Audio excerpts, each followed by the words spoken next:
पुण्यात्मा, कुछ भक्त जन ये समझते हैं कि संत रामपाल जो है ब्रह्मा विष्णु महेश की जो है ना आलोचना करता है। नहीं, और ये भी कहते हैं कि ब्रह्मा विष्णु महेश जी की पूजाएं छुड़वाता है। पुण्यात्मा, ना तो कुछ छोड़ना है, हमने अपनी साधना को शास्त्र अनुकूल करना है, जो हमारे सदग्रंथों में लिखा, जिससे हमें लाभ होगा।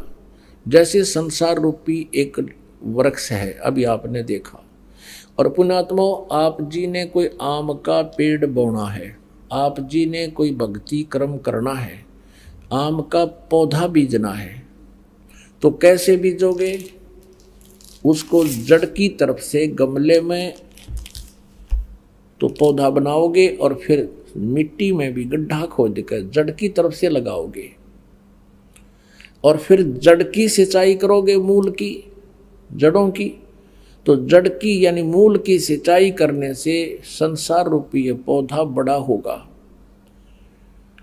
और फिर टहनियाँ के फल होंगे, लगेंगे। परमात्मा कहते हैं, अक्षर पुरुष एक पेड़ है, निरंजन वा की डार, और तीनों देवा शाखा हैं, ये पात रूप संसार। अब देखिएगा, सीधा बीजा हुआ लगाया हुआ भक्ति रूपी पौधा, ये है एक पौधे को बीजने का प्रॉपर वे, सुचारू विधि ये है।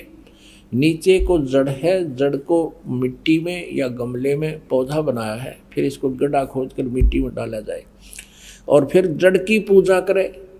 फिर इससे क्या होगा कि ये सब टहनियाँ बढ़ जाएंगी, ये देवता। और हम क्या कर रहे हैं? हम उल्टा कर रहे हैं। हमने ब्रह्मा विष्णु महेश यानी टहनियों की तक पूजा शुरू कर दी और जड़ की पूजा छोड़ दी। हमने साधना शास्त्र विरुद्ध शुरू कर रखी है। और परमात्मा यही कहा करते, ये दास भी यही कहता है, परमेश्वर कहा करते थे कि इसको ऐसे कर लो, एक कै साधे सब सदे है, सब साधे सब जावे। सब साधन थे सारा नष्ट हो गए थे, पौधा उगना ही नहीं, लगना ही नहीं। एक कै साधे सब सदे, एक की साधना करने से सारा पौधा प्रफुल्लित हो जाएगा। और सब साधे सब जावे, माली यानी समझदार व्यक्ति जो सही प्रोसीजर से परिचित है, माली सिंचे मूल को हो, वो फल फूल गोए। कितने सिंपल वे में बताया परमात्मा ने कि एक के साथ सब सद है, यानी पूरा काम हो जाएगा एक मूल भगवान की पूजा करने से।